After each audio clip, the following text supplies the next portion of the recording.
Ele é o presidente da FENADEPOL, a Federação Nacional dos Delegados da Polícia Federal, mas é também o ex-presidente da ADEPOL, a Associação dos Delegados de Polícia Federal do Brasil. Ele foi secretário de Segurança Pública do Distrito Federal e também foi o responsável pelo sistema penitenciário brasileiro. Hoje ele responde, junto à Comissão Nacional de Segurança Pública dos Portos, pela segurança feita pela Polícia Federal junto aos portos e terminais marítimos. Ele está aqui com a gente no restaurante Santé, da 413 Norte, no Distrito Federal, e vai conversar sobre temas variados relacionados à questão da segurança pública no Brasil.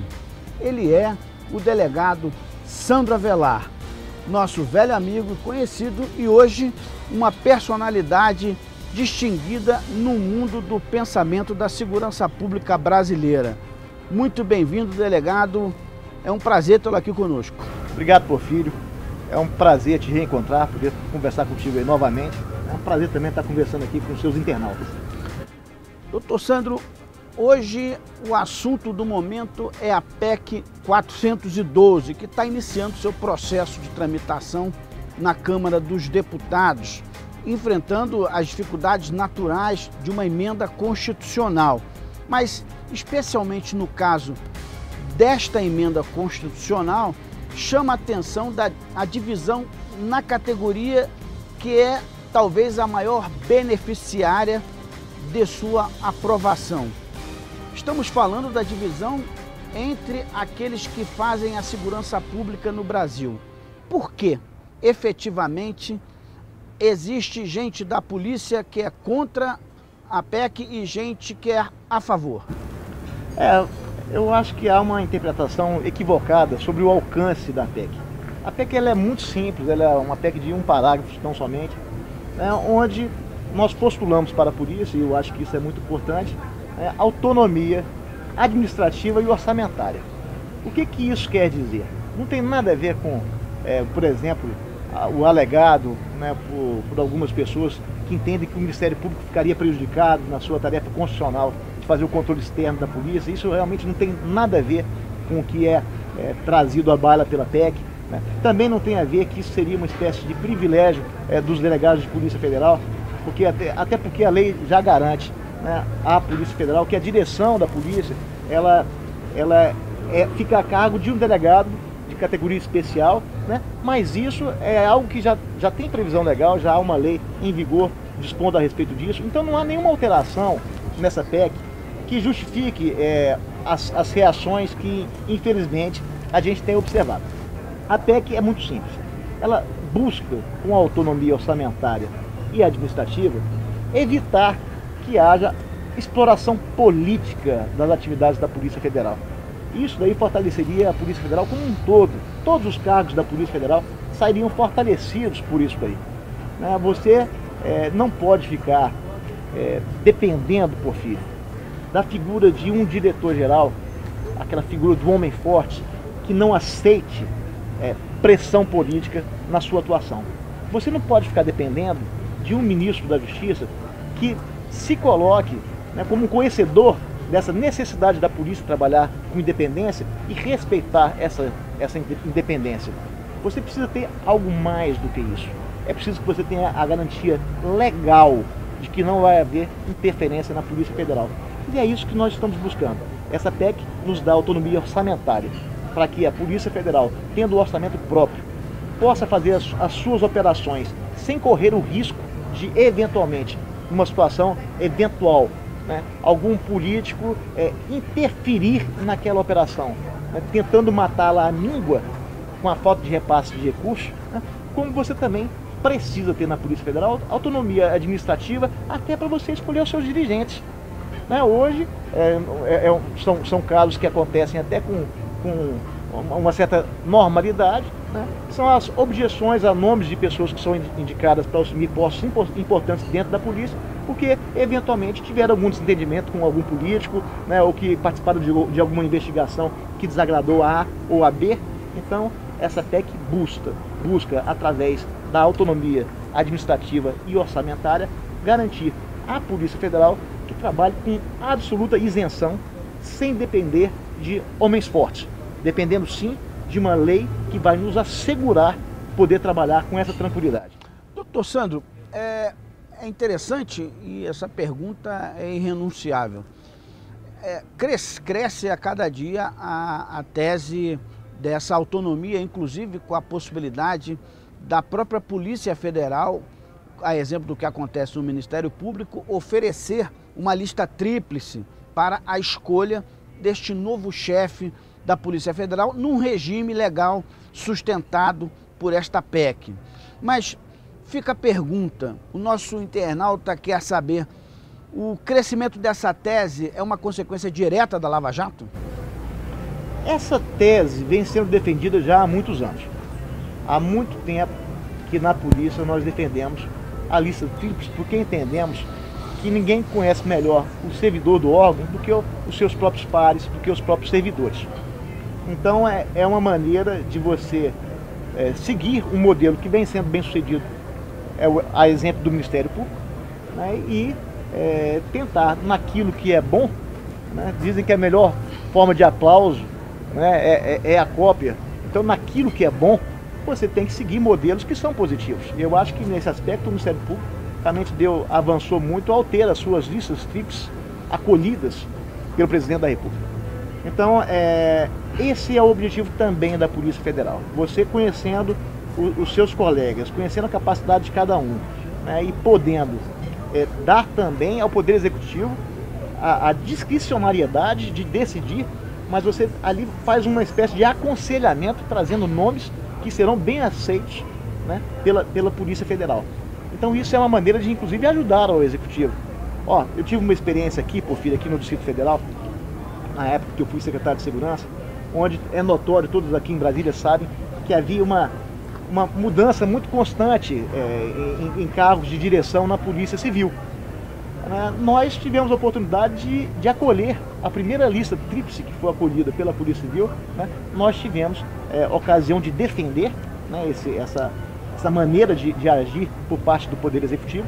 O governador Agnello indicou então um representante daquela lista, né? E com isso daí, o diretor-geral que assumiu à época, o Dr. Jorge Xavier, ele teve a tranquilidade de trabalhar com o respaldo dos seus pares. E você pode perceber que a partir de então, até a longevidade do cargo de diretor à frente da Direção-Geral da Polícia Civil foi muito maior.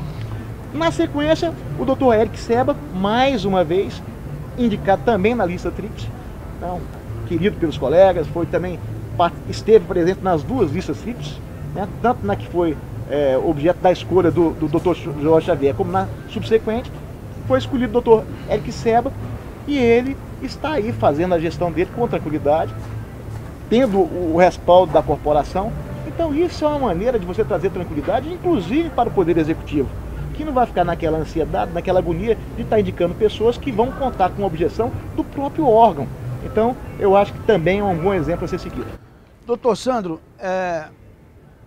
da parte daqueles que são contrários, por exemplo, à lista tríplice, a tese de que o indicado por uma lista tríplice tem mais legitimidade não funciona. Eles alegam, eles argumentam que este sistema pode representar uma ameaça ao sistema de hierarquia dentro da Polícia Federal. Como o senhor rebate esse contra-argumento? Não, eu não vejo assim. A lista tríplice ela tem que ter o respeito ao momento oportuno. Então, a lista tríplice ela tem que ser feita e apresentada na medida em que realmente vai haver a sucessão do diretor-geral. Por isso que, juntamente com a lista tríplice, a gente entende que também é conveniente a direção da polícia ter mandato. Então você teria um mandato de 3 anos, né, onde aquele diretor-geral seria indicado por lista tríplice. Então, ao estar terminando aquele mandato, ele pode até ocasionalmente concorrer a uma recondução, né, mas na sequência, né, ou seja, passados esses 6 anos, caso o diretor-geral tivesse sido reconduzido, né, nós teríamos então um momento oportuno de fazer essa votação e apresentar a lista tríplice para a escolha do presidente da República. Lembrando mais uma vez que a escolha vai ser do presidente, só que assessorado, né, pelos próprios componentes da corporação, que, conhecendo os seus pares, irão apresentar uma relação de pessoas que com certeza vão atender a expectativa do presidente da República, né, assim como da sociedade. Ainda no campo dos argumentos contrários à tese da PEC 412, houve o registro de imprensa de que os peritos da Polícia Federal, que também são servidores da Polícia Federal, se manifestaram contrários à PEC 412. Que argumentos eles oferecem e até onde eles têm razão? Eu acho que a gente tem que tratar isso com todo o respeito.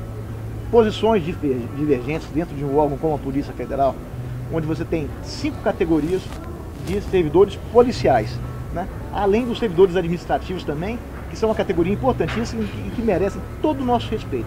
Então essa diferença de opiniões, ela tem que ser levada muito a sério e ela tem que ser resolvida na base de muito diálogo, na base da construção para as soluções necessárias para o órgão.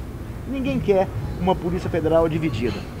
Eu, pessoalmente, eu como representante de classista, eu percebo que isso desgasta a corporação, desgasta todos os órgãos vinculados à polícia, desgasta as categorias, desgasta, né, cada pessoa que faz parte daquela equipe. Então é preciso que a gente busque, né, e eu acho que isso tem que partir também da própria direção geral, buscar essa união, buscar essa conciliação, né? E é preciso então que a gente trave diálogos construtivos para que nós possamos pegar uma PEC como essa 412, que de uma maneira geral eu entendo e sou convicto, né, ao defendê-la, porque acho que vai ser o melhor para a sociedade brasileira, na medida que você, conforme nós já conversamos aqui, fica respaldado pela lei, né, de maneira que você não vai sofrer nenhum tipo de pressão política para proteger ou perseguir, né, políticos ou eventuais opositores de uma determinada situação ou eventuais pessoas que fazem parte daquele governo, né? Então o nosso objetivo é nem proteger e nem perseguir, que aliás foi uma construção muito inteligente do ministro Márcio Tomás Bastos, que eu tenho isso e os meus colegas também têm como um princípio básico da polícia. A polícia não é de governo, a polícia é de Estado. E sendo de Estado, sendo republicana, ela não pode nem proteger e nem perseguir. É isso que a gente está buscando no dia a dia da polícia. Doutor Sandro, está claro que a PEC tem um espírito preventivo, porque na verdade a própria Operação Lava Jato já mostrou que a Polícia Federal está imune a esse tipo de influência política, até porque trata-se de um contexto que envolve autoridades constituídas e a Polícia Federal não mediu esforço, inclusive com grande apoio da opinião pública. Em resumo, doutor Sandro, o senhor sabe que a PEC está iniciando uma jornada legislativa. Como o senhor ofereceria um resumo do que não pode, do que a polícia não pode abrir mão nessa PEC? Eu acho que a polícia ela tem que insistir nessa tese.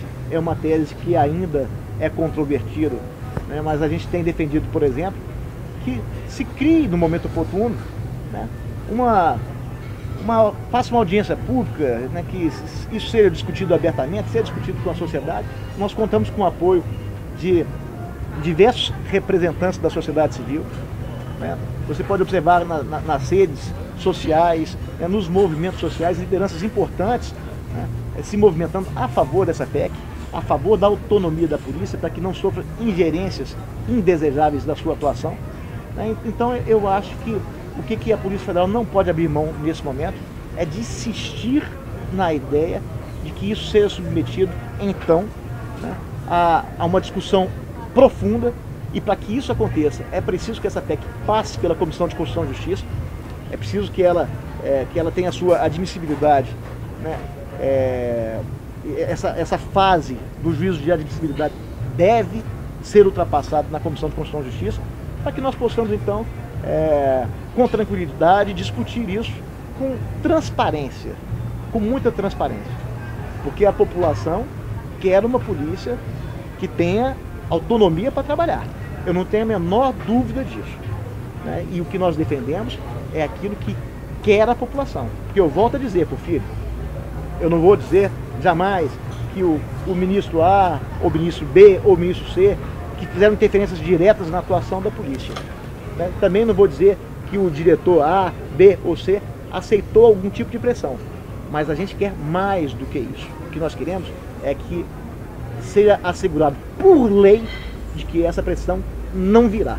E eu acho que nesse processo de amadurecimento do país, trazido pela Lava Jato, isso é muito desejável. Para colocar um ponto final na questão do mérito que envolve a PEC 412, é fato que há favoráveis e contrários, e como é da natureza humana, é fato também que há bem-intencionados e mal-intencionados. Quais seriam as razões dos mal-intencionados para ter uma posição contra essa PEC?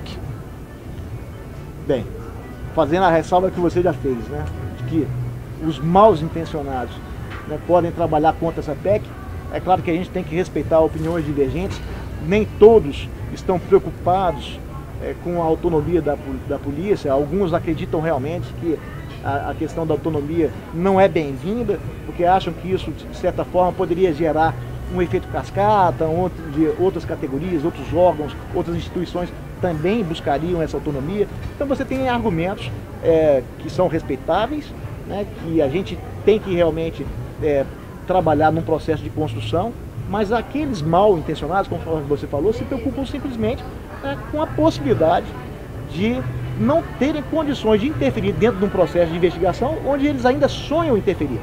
Hoje isso não está acontecendo, né? Mas há aqueles que sonham em poder interferir. Interferir para parar uma investigação, interferir para poder perseguir desafetos ou inimigos políticos.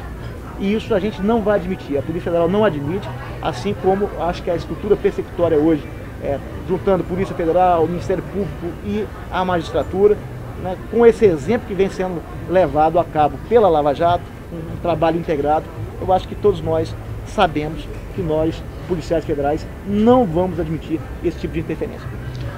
Mudando um pouco de foco, mas ainda voltados para o tema relacionado à segurança pública brasileira, o senhor respondeu pelo sistema penitenciário brasileiro até bem pouco tempo. E há muita discussão, muita controvérsia sobre a superpopulação.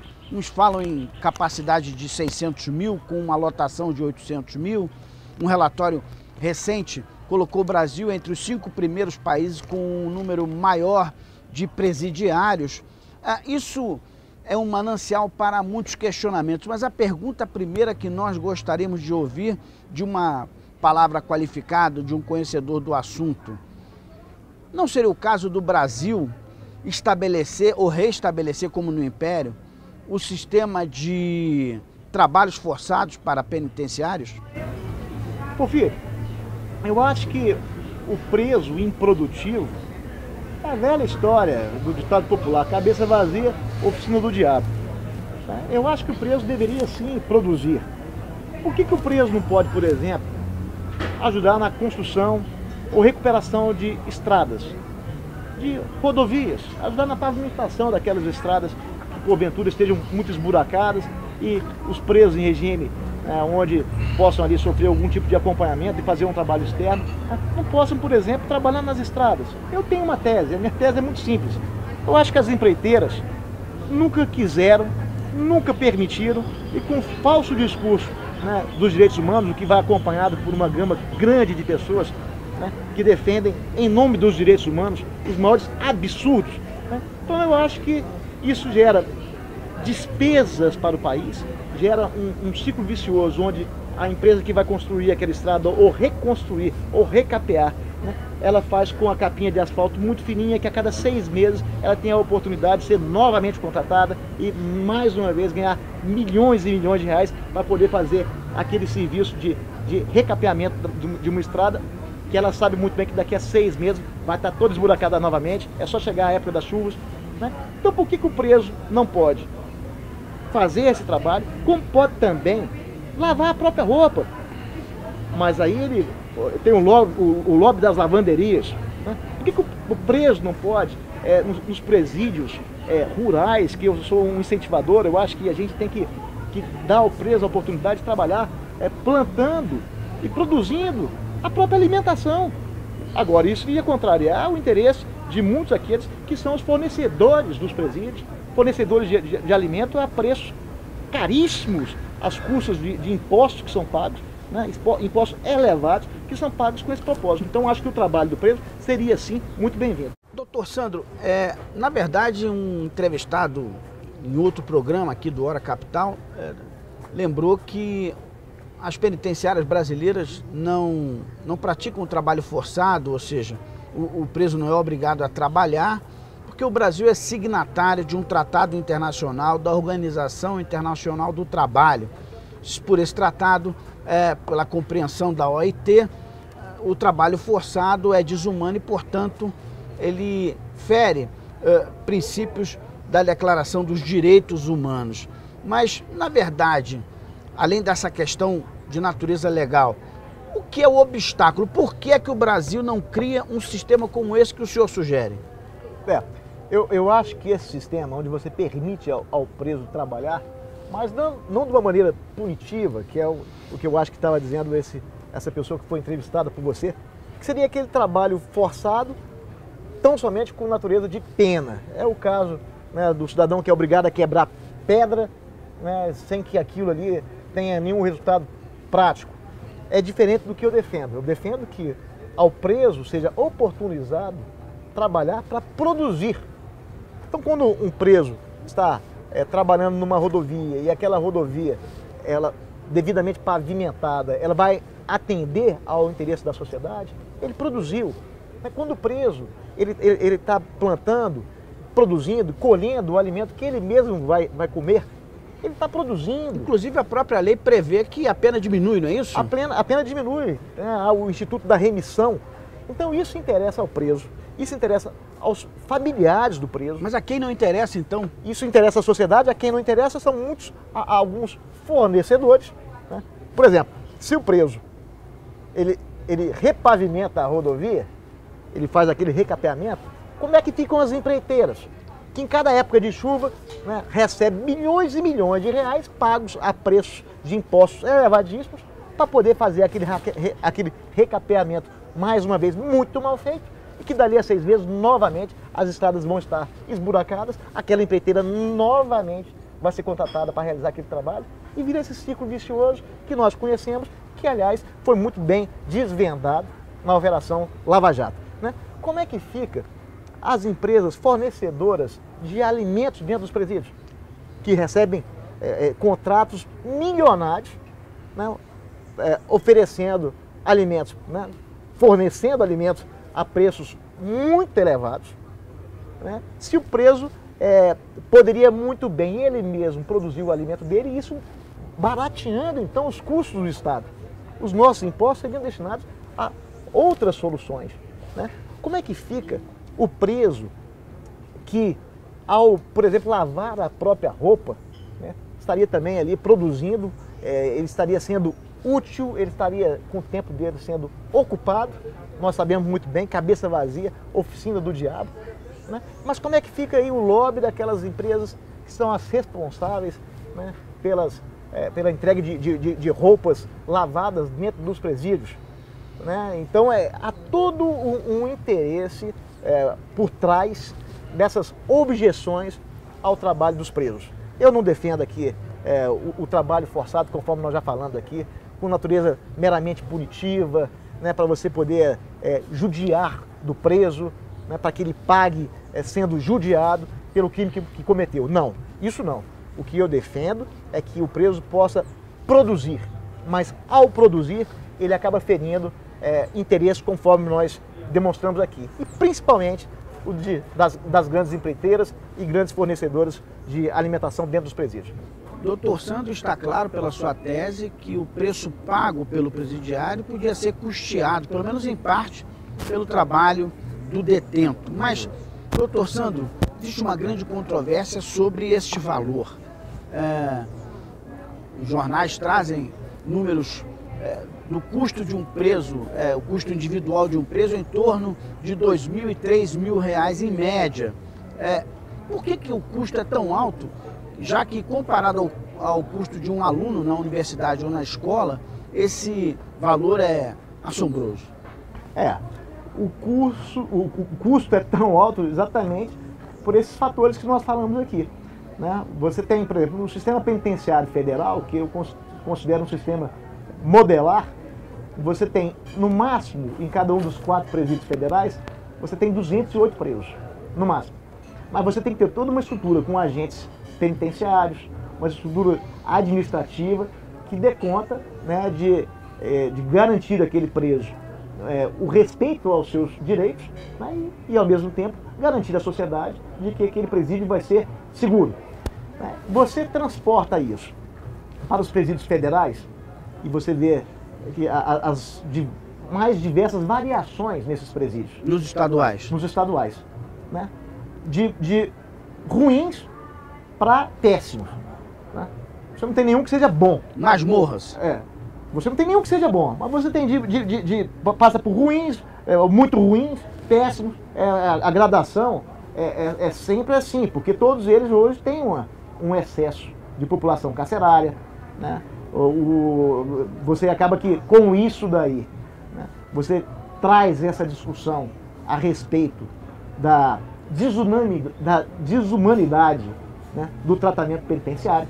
Tratamento degradante. Um tratamento degradante, né, e que gera, inclusive, discursos que eu considero absurdos. Porque ao invés de se buscar, de se enfrentar essa realidade, e se há uma superpopulação, é preciso que se crie também vagas, né? Por outro lado, vem aqueles que defendem, por exemplo, que todos os autores de crimes contra o patrimônio, né, sejam colocados em liberdade. Porfírio, eu fui secretário de Segurança aqui em Brasília e eu estou trazendo dados que são estatísticos, isso não é uma opinião, isso está comprovado por números. Quando você retira de circulação os autores de furto que estão atuando numa determinada região, os furtos caem significativamente. E o furto, ele é um primeiro passo para que dali depois vem o roubo, e depois do roubo vem o latrocínio, e a situação só vai piorando. Então, o furto hoje é punido com pena de prisão, né?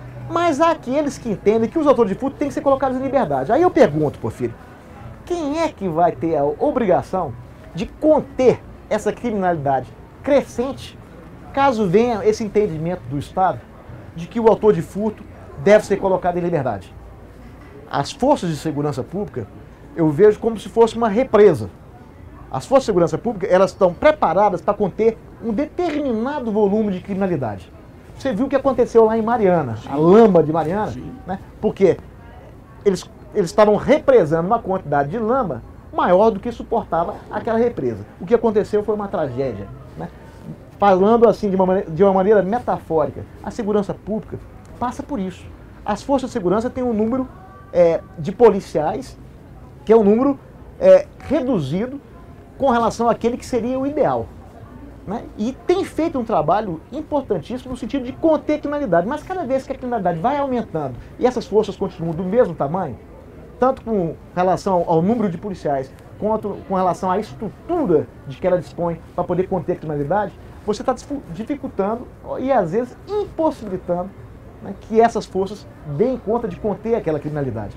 Então, essas ideias de colocar em liberdade, né, presos autores de crimes contra o patrimônio, eu considero uma loucura. Eu acho que isso daí é você fugir do problema.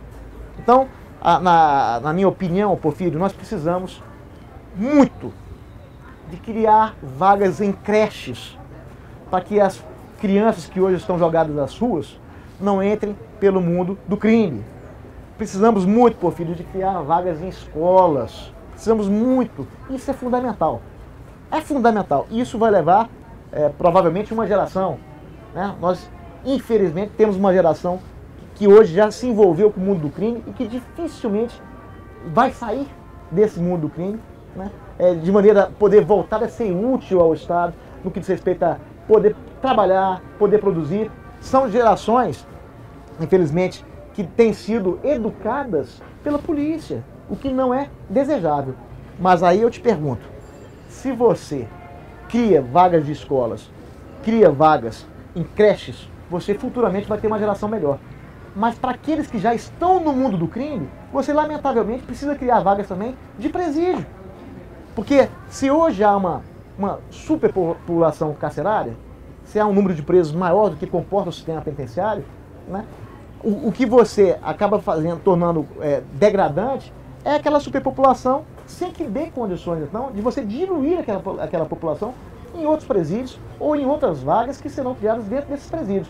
Agora, você buscar esse caminho fácil, de que é simplesmente colocar em liberdade, né, os presos autores de crime contra o patrimônio, que é uma tese que alguns estudiosos vêm defendendo, né, é você transformar a sociedade refém dessas pessoas que vão continuar delinquindo, né, e vai tornar também a segurança pública, as forças vinculadas à segurança pública, reféns dessa situação. Porque se hoje já está muito difícil, né, para você conter e retirar novamente de circulação aquelas pessoas que vão voltar a reincidir, fica praticamente impossível. E quem vai pagar o preço é a sociedade. E ainda nesse campo, doutor Sandro, uma pergunta muito atual não quer calar e, claro, longe da doutrina e muito mais longe ainda da sua representação classista e apenas e exclusivamente dentro da sua experiência na matéria. O Supremo Tribunal Federal está em debate a tese segundo a qual, por meio de um mandato de segurança, o condenado, o flagrado por porte de drogas passaria a não cumprir mais pena, ou seja, não iria mais para a penitenciária. Em outras palavras, em resumo, segundo a sua experiência, o resultado prático de uma legislação que não pune com cadeia, com prisão, o consumidor de droga brasileiro? Esse assunto também é extremamente controvertido. A gente vê argumentos bem fundamentados para os dois lados. Eu acho que o consumidor ele tem que ser tratado. Ele precisa de um apoio do Estado para que ele deixe de consumir aquela substância que, no final das contas, vai prejudicá-lo demais, prejudicar muito a sua família, todo o seu meio social, né? Agora, há também algumas discussões que vêm sendo tratadas em paralelo, Porfírio, como, por exemplo, aquela questão do consumidor se quer ser levado à delegacia de polícia, né? Então eu acho que aí a gente já tem que ver com ressalva, porque o consumidor, ele ser ouvido a respeito de quem vendeu aquela droga, quem é o fornecedor, isso ainda é essencial para que a polícia possa fazer um trabalho de solução, não do crime do consumo, que até está sendo, né, como você falou, não é mais um crime passível de prisão. Está em discussão no Supremo, salvo engano, o ministro Fachin pediu vista e eu não soube mais da carga que o processo recebeu, mas ainda está em discussão. Agora, a legislação atual assegura o seguinte, o consumidor ele é submetido a tratamento, ele realmente não vai cumprir pena de prisão, mas o traficante ele tem que ser investigado. E a informação que o consumidor traz é muito importante. Então são medidas que têm que ser tomadas, o Brasil tem que discutir essas questões, mas com cautela. Eu acho que não há solução fácil para esse assunto. Doutor Sandro, para chegar ao fim desse nosso bate-papo, eu queria tratar com o senhor de um assunto que foi uma solicitação de pelo menos 90% dos nossos internautas que participam dos nossos grupos de discussão aqui no Hora Capital. Aliás, eu queria me desculpar com algum internauta se por acaso nós não contemplamos em alguma pergunta feita ao doutor Sandro Avelar o assunto proposto, enviado por e-mail ou nos nossos grupos do WhatsApp, mas na verdade nós estamos com o tempo estourado. Mas uma última pergunta com certeza vai contemplar 90% dos nossos internautas. Doutor Sandro, eu me refiro à questão direta, clara, em razão até do senhor ter sido o secretário de Segurança Pública aqui do Distrito Federal, aqui na capital federal. Doutor Sandro, o que é que aconteceu no estádio Mané Garrincha, no jogo entre Flamengo e Palmeiras, onde famílias inteiras foram sitiadas pela violência que não foi dominada pelo sistema de segurança do estádio, enfim. De quem é a culpa e por que é que isso ainda acontece? Porfírio, eu quando fui secretário de Segurança, eu também passei por situações parecidas. Foram dois momentos. Foi um jogo do Flamengo com o São Paulo, onde a torcida independente do São Paulo, né, cometeu atos de extrema violência contra torcedores do Flamengo. E no jogo do Vasco da Gama com o Corinthians, quando a Gaviões da Fiel também, da mesma maneira, né, cometeu atos de muita violência, dessa vez dentro do estádio, dentro da arquibancada. No caso da Gaviões da Fiel, no caso da torcida independente do São Paulo, ainda fora do estádio. A medida que eu tomei à época foi banir, né, as torcidas, essas duas torcidas organizadas, né, por um período de 2 anos. Nós baixamos uma portaria impedindo que essas torcidas comparecessem aos nossos estádios. Ou seja, tirou a torcida organizada da história. As duas torcidas, né, especificamente, que participaram dos atos de violência. E funcionou isso? Funcionou, nós não tivemos mais problemas com torcidas organizadas aqui. É claro que aqui em Brasília nós estamos passando por um processo de amadurecimento, porque o Estádio Nacional está propiciando ao brasiliense ver grandes clássicos do futebol nacional, coisa que nós não estávamos acostumados a ver aqui em Brasília. Né? Então times grandes, de torcidas de massa, estão jogando aqui e, por via de consequência, as torcidas organizadas acompanham. Mas eu, honestamente, eu não sei o que ainda justifica no Brasil ter esse tratamento tão condescendente com as torcidas organizadas. Mas o que eles são? Eles são quadrilhas? Em muitos casos, com certeza, sim. Ou dentro de uma torcida organizada, onde você tem uma quantidade X de membros daquela torcida, né? Dentro daquela quantidade, há sim quadrilhas. Não que todos sejam, mas há quadrilhas que acabam por enlamear, né, todo aquele grupo de torcedores, às vezes numa maioria até bem intencionada, né, mas uma minoria é o suficiente para acabar com a tranquilidade das famílias irem aos estádios, né? Isso é lamentável. Eu frequentei estádio toda a minha vida. Meu pai me levava lá em Goiânia para ver o Vila Nova jogar, para ver o Goiás jogar, para ver o meu Fluminense jogar, né? E eu, infelizmente, com o meu filho, já levei ele algumas vezes, mas hoje eu tenho receio, né? Então isso, a matemática, mais uma vez, eu vou buscar dados, né, para poder te dizer o seguinte: não é uma opinião, mas eu vou te dar os dados e você conclui, né? De 2001 até 2014, nós tivemos 155 mortes no futebol. Né? 155 mortes. Em 2014, o senhor era secretário de segurança aqui do DF. Eu ainda era secretário de segurança pública aqui no DF. Então tinha esses dados na ponta da língua. Né? Então você veja bem o seguinte, que dessas 155 mortes que aconteceram desse período, de 2001... Relacionadas ao futebol. Relacionadas ao futebol em todo o Brasil. Né? Dessas 155 mortes, 147 tiveram participação direta de torcidas organizadas. É quase 100%, é um percentual imenso. Né? As outras mortes, às vezes, ali num princípio de briga, a pessoa corre e é atropelada, né? Mas foram 155 mortes violentas, né, no ambiente do futebol, né, dentro desse período. Então, eu acho... Mas essas 155, quantas foram patrocinadas pelas torcidas organizadas? 147 participação direta de torcidas organizadas. Né? Então a questão é o que fazer? É muito difícil você impedir que maus elementos se infiltrem nas torcidas organizadas. O Estatuto do Esporte, então, ele não foi eficiente nesse particular? Nesse particular, eu acho que não foi eficiente. O que está acontecendo hoje no mundo inteiro, e no Brasil especialmente, porque tivemos a Copa do Mundo em 2014, é que nós estamos seguindo um modelo que foi introduzido na Inglaterra a partir de muita violência que aconteceu no futebol inglês no final dos anos 80. Hooligans.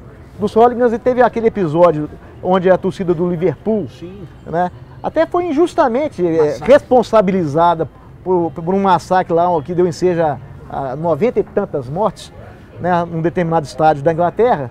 Naquele mesmo período, uns meses antes, tinha acontecido uma outra situação semelhante, onde já tinham morrido 40 e poucas pessoas. Então, a Inglaterra foi a precursora no sentido de mudar a legislação e de tratar os estádios de uma maneira assim especial. Então, eles acabaram com os alambrados, coisa que no Brasil também está se fazendo agora, porque naquele episódio várias pessoas morreram esmagadas no alambrado, né?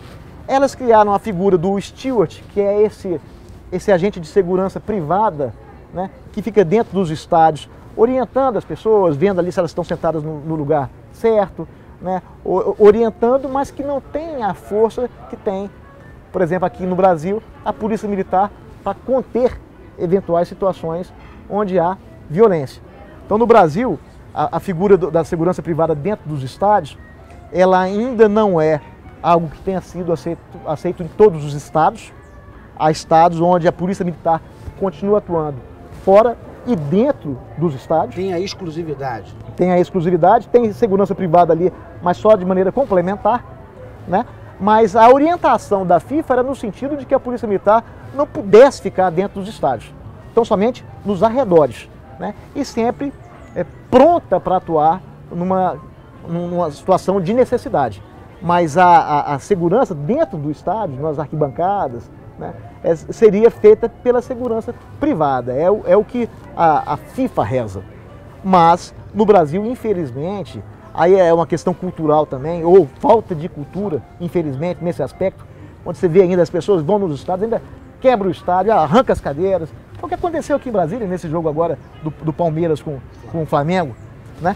Então a segurança pública, especialmente a Polícia Militar, ainda é, em alguns estados, a força que vem atuando dentro e fora dos estádios para conter esse desrespeito que vem sendo cometido pelas torcidas organizadas, que é um desrespeito pela família, é um desrespeito pelo esporte, né? Então, não há ainda no Brasil uma solução padronizada para todos os estados, né? Mas o que se vê então é isso. Em alguns estados, né, se admite a Polícia Militar atuando dentro e fora dos estádios, né? E em alguns tem se tentado insistir na ideia de que a Polícia Militar permaneça de fora e dentro do estádio tão somente as forças de segurança privada, os chamados stewards, o que tem dado, em alguns casos, aqueles torcedores mal intencionados, né, a tranquilidade de saber que dificilmente, né, as equipes de segurança privada vão ter condições de conter